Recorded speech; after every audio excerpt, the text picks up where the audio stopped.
दोस्तों, कहते हैं कि हर गांव की अपनी कोई न कोई कहानी होती है। कहीं पर आत्माओं की, कहीं पर तंत्र मंत्र की।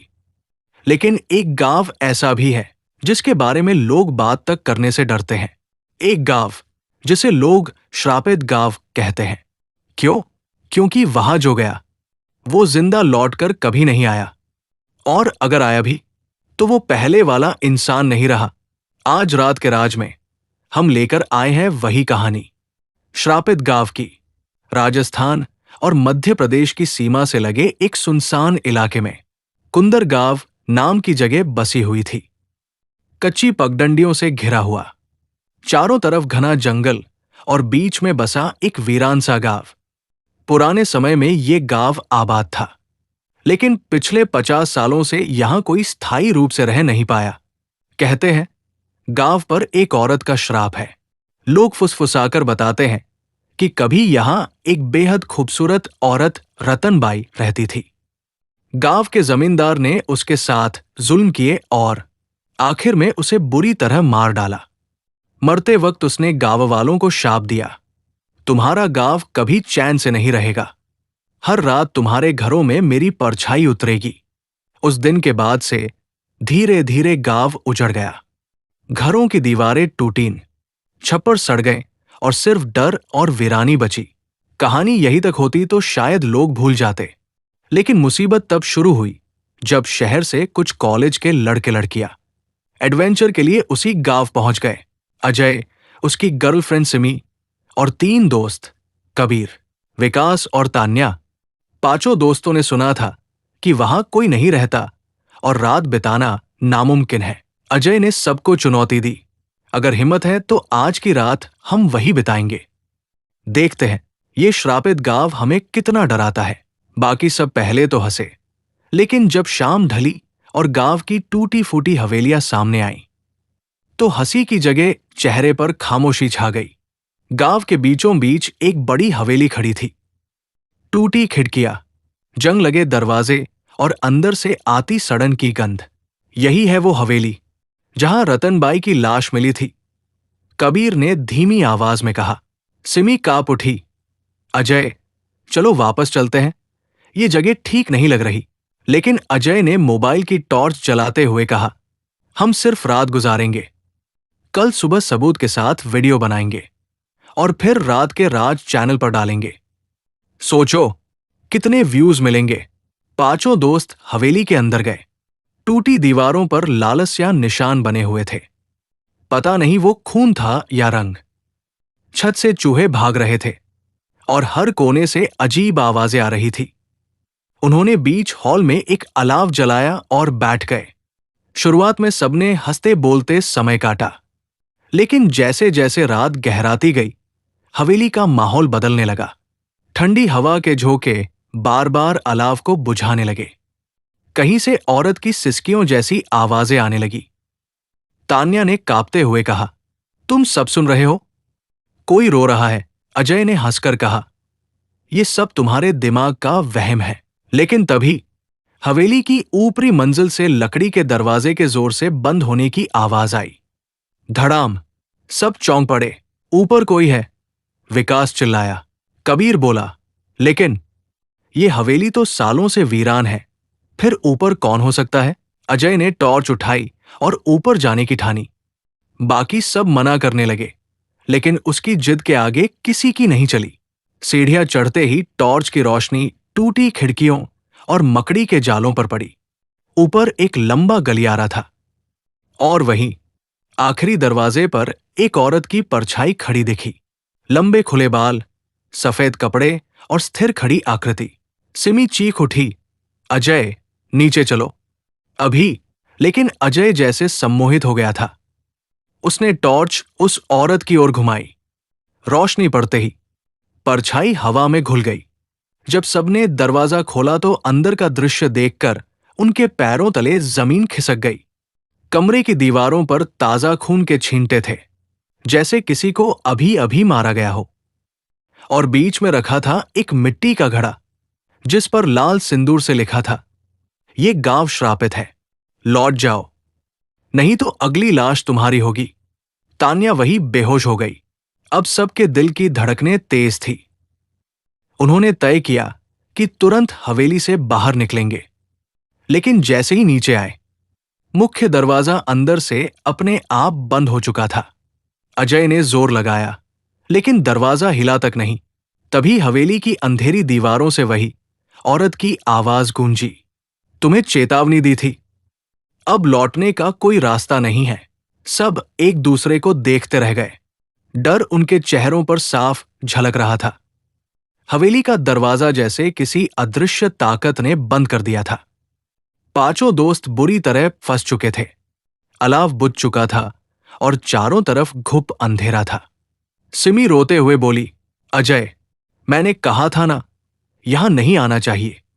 अब हम सब मर जाएंगे। कबीर ने कांपते हाथों से मोबाइल निकाला और वीडियो रिकॉर्डिंग शुरू कर दी। कम से कम अगर हम मर भी जाएं, तो रात के राज पर यह सबूत पहुंच जाएगा कि ये गांव सचमुच श्रापित है। विकास ने देखा कि एक खिड़की थोड़ी खुली है। वो बाहर निकलने की कोशिश करने लगा, लेकिन जैसे ही उसने हाथ बाहर निकाला, किसी ने बाहर से उसकी कलाई पकड़ ली। वो चीख पड़ा, छोड़ो, छोड़ो मुझे। सब भागकर उसके पास पहुंचे। जबरदस्ती खिड़की बंद की तो देखा, उसकी कलाई पर गहरे नीले निशान पड़ चुके थे, जैसे किसी ने बुरी तरह नाखून गाड़े हों। खिड़की के बाहर से अब धीमी धीमी फुसफुसाहटें आने लगी। तुम यहां क्यों आए? क्यों आए? हॉल के एक कोने में जमीन पर आधा टूटा हुआ लकड़ी का दरवाजा पड़ा था। शायद ये हवेली का तहखाना था। अजय ने टॉर्च घुमाई और कहा, हो सकता है बाहर जाने का रास्ता यहीं से मिले। बाकी सबने मना किया, लेकिन अजय नीचे उतर गया। मजबूरी में सबको उसके पीछे जाना पड़ा। तहखाने में नमी और गंध इतनी भयानक थी कि सांस लेना मुश्किल था। दीवारों पर किसी पुराने यज्ञ के निशान बने हुए थे, काले कोयले और सूखे खून से। बीच में लोहे की जंजीरों से बंधा एक लकड़ी का पलंग रखा था, और उस पर किसी औरत की फटी हुई साड़ी और लंबे बालों का गुच्छा। सिमी कांपकर पीछे हट गई। ये रतनबाई के अवशेष है क्या? अचानक दीवार से टकराकर घड़े जैसा कोई बर्तन गिरा और खुद ब खुद लुढ़कने लगा। सब डरकर चुप हो गए। तान्या ने देखा कि पलंग के नीचे कोई मोटी सी किताब पड़ी है। उसने डरते डरते उठाई। उस पर लिखा था, शाप का वचन। किताब के पन्नों पर अजीब अजीब मंत्र लिखे थे। कबीर ने जोर से पढ़ना शुरू किया, जिसने रतनबाई का रक्त बहाया, उसका वंश मिटेगा। जो इस गांव में रात बिताएगा, उसकी आत्मा मुझे सौंप दी जाएगी। अजय किताब छीनते हुए बोला, ये सब अंधविश्वास है। हमें रास्ता ढूंढना है, न कि इन बातों में पड़ना। लेकिन जैसे ही उसने किताब बंद की, तहखाने की दीवार पर खून से एक वाक्य उभर आया, अब तुम सब मेरे हो। तहखाने से ऊपर लौटते ही उन्होंने देखा कि हवेली के कमरे बदल चुके हैं। सीढ़ियां गायब हो गई, दरवाजे नए बन गए और पूरा नक्शा उलट-पुलट हो गया था। ये कैसे हो सकता है? विकास हाफते हुए बोला। तान्या ने डर से कहा, ये हवेली जिंदा है और ये हमें खा जाएगी। अचानक बिजली जैसी आवाज हुई और सिमी गायब हो गई। सबने चारों तरफ खोजा, लेकिन उसका कोई निशान नहीं मिला। सिर्फ दीवार पर खून से लिखा था, एक चली गई, 4 बाकी है। अजय पागलों की तरह चिल्लाने लगा, सिमी, कहाँ हो तुम? जवाब में सिर्फ रतनबाई की ठंडी हंसी सुनाई दी। हाँ हाँ हाँ, रात अभी लंबी है। रात गहराते ही हवेली के कमरों में काले धुएं जैसी आकृतियां घूमने लगी। उनके चेहरे नहीं थे, सिर्फ गहरी खाली आंखें। कबीर ने कांपते हुए कहा, ये गांव वालों की आत्माएं हैं। रतनबाई ने इन्हें कभी मुक्त नहीं होने दिया। अजय ने मोबाइल से वीडियो बनाते हुए कहा, दोस्तों, ये देख रहे हो? यही है श्रापित गांव की सच्चाई, और इसे सिर्फ रात के राज पर देखा जा सकता है। उसकी आवाज कांप रही थी, लेकिन रिकॉर्डिंग जारी रही। विकास ने पास की एक पुरानी अलमारी खोली। जैसे ही उसने दरवाजा खोला, अंदर से सिमी गिर पड़ी। उसकी आंखें सफेद हो चुकी थी, चेहरा नीला और होंठ फटे हुए। वो अजीब आवाजें निकाल रही थी, जैसे किसी ने उसकी आत्मा छीन ली हो। तान्या चीख उठी, ये सिमी नहीं है, ये उसके शरीर में कुछ और है। सिमी अचानक उठी और पंजों पर चलती हुई उनकी तरफ बढ़ने लगी। उसकी हड्डियां अजीब तरह से मुड़ रही थी। कबीर ने साहस कर मंत्र पुस्तक उठाई और जोर से मंत्र पढ़ने लगा। तुरंत ही कमरा हिलने लगा, हवा तेज हो गई और सिमी दर्द से चिल्लाने लगी। उसके शरीर से काले धुएं जैसी परछाई निकली और दीवार में समा गई। सिमी जमीन पर गिर पड़ी, लेकिन उसकी सांसें बहुत धीमी थी। अजय उसके पास झुकते हुए रोने लगा। मैंने ही गलती की, मुझे यहां नहीं आना चाहिए था। लेकिन हवेली की दीवार से फिर वही आवाज आई। अभी खेल शुरू हुआ है। अगर अब तक की ये रहस्यमयी कहानी आपके रोंगटे खड़े कर रही है, तो वीडियो को लाइक करना मत भूलना और अंधेरों में छिपे ऐसे ही राज जानने के लिए रात के राज चैनल को सब्सक्राइब जरूर कर लेना, वरना अगली बार कहानी आपको ढूंढते हुए आ सकती है। सिमी मुश्किल से होश में थी। उसका चेहरा बिल्कुल पीला पड़ चुका था। अजय उसे थामे हुए रो रहा था, लेकिन हवेली की हवा अब और भी भारी हो चुकी थी, जैसे हर दीवार से कोई अदृश्य नजर उन्हें घूर रही हो। कबीर ने कांपती आवाज में कहा, "ये हवेली हमें बाहर नहीं जाने देगी जब तक हम श्राप को तोड़ नहीं देते।" तहखाने से मिली शाप का वचन किताब के पीछे एक पुरानी डायरी भी निकली। धूल झाड़कर तान्या ने उसे खोला। पहला पन्ना पढ़ते ही सबके रोंगटे खड़े हो गए। उसमें लिखा था, "मैं रतनबाई, गांव के जमींदार की हवस की शिकार हुई। मेरी चीखें, मेरी लाश और मेरा बदला इस हवेली में हमेशा जिंदा रहेगा। जिसने मुझे मिटाया उसका नाम तक मिटा दूंगी, और जिसने मेरी शरण ली वो कभी दुनिया का मुंह नहीं देखेगा।" तान्या ने किताब बंद की, लेकिन उनके चारों तरफ औरत की ठंडी हंसी गूंजने लगी। अब हवेली का नक्शा फिर बदल चुका था। जिस हॉल में वे खड़े थे, वहां अचानक 4 दरवाजे प्रकट हो गए। हर दरवाजे पर खून से लिखा था। 1. मौत का रास्ता। 2. श्राप का सच। 3. आत्माओं का कैदखाना। 4. वापसी का द्वार। विकास ने घबराकर कहा, "अगर गलती से गलत दरवाजा खोल दिया तो?" अजय ने गहरी सांस लेते हुए कहा, "हमें श्राप का सच वाले दरवाजे से जाना होगा, तभी शायद रास्ता मिले।" दरवाजा खुलते ही अंदर अंधकार से भरा एक लंबा कमरा था। जमीन पर असंख्य खोपड़ियां बिखरी पड़ी थी, जैसे सदियों से लोगों की लाशें यहां सड़कर हड्डियों में बदल गई हों। कमरे के बीचों बीच एक विशाल दर्पण रखा था। उस पर धुंधली परछाई ढिल मिला रही थी। जैसे ही सब दर्पण के पास पहुंचे, उसमें रतनबाई का चेहरा उभर आया। लंबे बाल, लाल आंखें और खून से लथपथ होठ। उसने ठंडी आवाज में कहा, "तुम्हें पता है ये खोपड़ियां किसकी है? ये सब उन लोगों की है जिन्होंने मेरी नींद तोड़ी। अब तुम्हारी बारी है।" रतनबाई ने आगे कहा, "इस गांव को मुक्त करने का एक ही तरीका है। तुम्हारे में से किसी एक को अपनी आत्मा मुझे देनी होगी। अगर तुम सब बचना चाहते हो तो एक अपनी जान दे।" सभी स्तब्ध रह गए। अजय चीख पड़ा, "नहीं, हम ऐसा नहीं करेंगे।" लेकिन सिमी ने कमजोर आवाज में कहा, "शायद यही सच है अजय। अगर मेरी आत्मा देकर तुम सब बच सकते हो तो मैं तैयार हूं।" अजय ने उसे जोर से थाम लिया। "नहीं सिमी, मैं तुम्हें खो नहीं सकता।" तभी हवेली हिलने लगी और सब धड़ाम से अगले कमरे में गिर पड़े। ये था आत्माओं का कैदखाना। कमरे में असंख्य काले धुएं जैसी परछाइयां लोहे की जंजीरों से बंधी थी। उनकी आंखें खाली और मुंह सिल दिए गए थे। कबीर कांपते हुए बोला, "ये गांव वालों की आत्माएं हैं। रतनबाई ने उन्हें कभी मुक्त नहीं होने दिया। एक आत्मा पास आकर इशारे से कुछ कहना चाहती थी। कबीर ने उसके होठों पर हाथ रखा और जैसे ही उसकी सीलन टूटी, आत्मा फुसफुसाई, "घड़े को तोड़ो, श्राप टूट जाएगा।"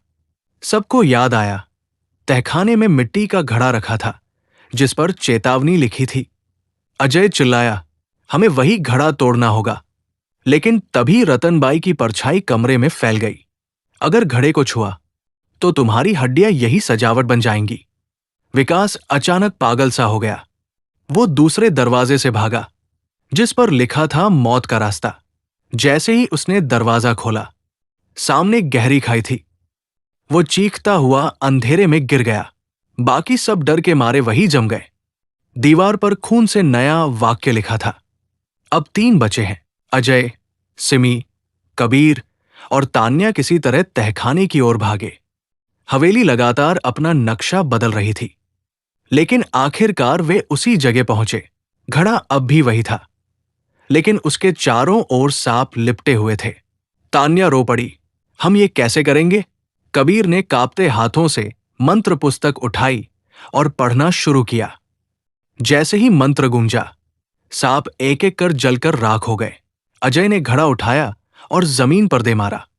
घड़ा टूटते ही उससे काला धुआं निकला और दर्दनाक चीखों की गूंज हवेली में फैल गई। सभी बंधी आत्माएं मुक्त हो गई। लेकिन उसी समय रतनबाई की आत्मा प्रकट हुई। उसका चेहरा और भी भयानक था। उसने गुर्राकर कहा, तुमने मेरी नींद तोड़ी, अब तुम सबकी मौत तय है। घड़ा टूटते ही हवेली की नींव हिलने लगी। दीवारों से काले धुएं के गुबार उठे और खून की नदी सी फर्श पर बहने लगी। मुक्त हुई आत्माएं हवा में तैर रही थी। कुछ शांति से विलीन हो गई, लेकिन कुछ हवेली में चीखते चिल्लाते भटकने लगी। रतनबाई की आत्मा अब अपने असली रूप में सामने आई। उसका चेहरा आधा जला हुआ, आंखें खून की तरह लाल, और उसके लंबे बाल जमीन पर रेंगते हुए जहरीले सांपों में बदल रहे थे। उसने गरज कर कहा, तुम्हें लगता है श्राप घड़ा तोड़ने से खत्म होगा? नहीं, घड़ा मेरी ताकत का हिस्सा था, मेरी आत्मा का नहीं। अब तुम सब मेरे साथ सदा के लिए यही रहोगे। जैसे ही रतनबाई ने हाथ फैलाया, हवेली का हॉल एक चक्रव्यूह में बदल गया। चारों दोस्तों के नीचे की जमीन दरारों से फट गई और आग की लपटें उठने लगी। सिमी कांपकर अजय से चिपक गई। अब हम बच नहीं पाएंगे। अजय ने गुस्से और डर से भरकर कहा, नहीं, मैं अपनी सिमी को नहीं खो सकता। कबीर, जो अब तक मंत्र पुस्तक पकड़े था, अचानक चिल्लाया, यहां लिखा है, श्राप तभी टूटेगा जब किसी एक की आत्मा अपनी मर्जी से बलिदान देगी। तभी रतनबाई की आत्मा बंध जाएगी। तान्या डरते हुए बोली, लेकिन इसका मतलब है कि हम में से एक को मरना होगा। सब एक दूसरे की ओर देखने लगे। कमरे में सिर्फ मौत की खामोशी गूंज रही थी। तान्या धीरे धीरे आगे बढ़ी। शायद किस्मत ने मुझे यहां इसलिए लाया है। अगर मेरी आत्मा देकर ये गांव और तुम सब बच सकते हो, तो मैं तैयार हूं। अजय और कबीर ने उसे रोकने की कोशिश की, लेकिन उसने मुस्कुराकर कहा, जिंदगी भर डरकर जीने से अच्छा है एक बार बहादुरी से मरना। उसने खुद मंत्र पुस्तक उठाई और जोर से मंत्र पढ़ने लगी। जैसे ही तान्या ने मंत्र पूरा किया, उसका शरीर जमीन पर गिर पड़ा। उसकी आत्मा आग की तरह चमकती हुई ऊपर उठी और रतनबाई की ओर चली गई। रतनबाई चीखने लगी, नहीं, ये संभव नहीं। तान्या की आत्मा ने उसे जकड़ लिया। हवेली की दीवारें कांपने लगी। हर कोने से आत्माओं की चीखें उठीं। कुछ ही पलों में रतनबाई की लाल आंखें बुझ गई। उसका शरीर राख में बदलकर हवेली की जमीन में समा गया। सब कुछ शांत हो गया। दीवारों के खून के निशान मिट गए। टूटी खिड़कियों से सुबह की रोशनी अंदर आने लगी। अजय ने कांपते हुए कहा, क्या क्या ये खत्म हो गया? कबीर ने धीमी आवाज में कहा, हां, शायद तान्या के बलिदान ने हमें और गांव को बचा लिया। सिमी अजय के कंधे पर सिर रखकर रोने लगी। हवेली अब वीरान थी, लेकिन भीतर की खामोशी पहले जैसी नहीं थी, मानो किसी ने चैन की सांस ली हो। तीनों दोस्त, अजय, सिमी और कबीर, कदम कदम पर थकते हुए हवेली से बाहर निकले। गांव की हवाएं अब हल्की लग रही थी। पहली बार सूरज की किरणें उस वीरान गांव पर पड़ी और पक्षियों की आवाज सुनाई दी। कबीर ने कैमरे की ओर देखा और बोला, दोस्तों, ये था श्रापित गांव का सच। हमने एक दोस्त खो दिया, लेकिन इस गांव को मुक्त कर दिया। याद रखो, ये कहानी सिर्फ रात के राज पर सुनी जाएगी, जब वे गांव से बाहर निकल रहे थे। तभी हवा में किसी औरत की ठंडी फुसफुसाहट गूंजी। तुम्हें लगता है मैं हार गई? नहीं, मैं हमेशा यही रहूंगी। हर आने वाले को अपने साथ ले जाऊंगी। अजय, सिमी और कबीर ने चौंक कर एक दूसरे की ओर देखा। हवा में तान्या की चीख और रतनबाई की हंसी एक साथ गूंज उठी। दोस्तों, ये थी कहानी श्रापित गांव की। क्या सच में गांव का श्राप टूट चुका है, या ये सिर्फ शुरुआत थी? कौन जाने। अगली बार अगर कोई उस गांव में कदम रखे तो शायद उसकी आवाज, उसकी चीख भी हवेली की दीवारों में कैद हो जाए। रात के राज में मिलते हैं अगली डरावनी कहानी के साथ। तब तक चैन से सो पाओ तो सो लेना।